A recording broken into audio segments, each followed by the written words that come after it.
যখন বেশি দুঃখ হবে অন্তরে, অন্তর বেশি ব্যথিত হবে, অন্তরে প্রচুর পরিমাণ কষ্ট হবে, কোনো প্রকার চিন্তা করা ছাড়া, কারোর সাথে আলাপ আলোচনা করা ছাড়া যাই নামাজটা বিছান, রবের দরবারে সিজদায় চলে যান। সুবহানাল্লাহ।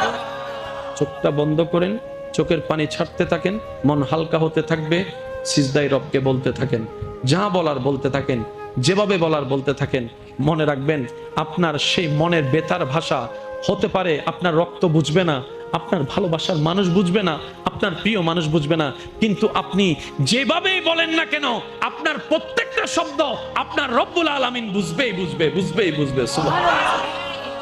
আপনি যখন ওনাকে দুঃখের কথা বলবেন, উনি আপনার দুঃখটাকে হালকা করে দিবে, সেই দুঃখের খবর প্রকাশ করে আপনাকে কখনো বেইজ্জত করবে না। আর আপনি যখন সুখের খবর পেয়ে রবের দরবারে সিজদায় চলে যাবেন, তখন আল্লাহ তাআলা খুশি হয়ে আপনার সুখটাকে আরো বাড়ায় দিবে। লা ইন শাকারতুম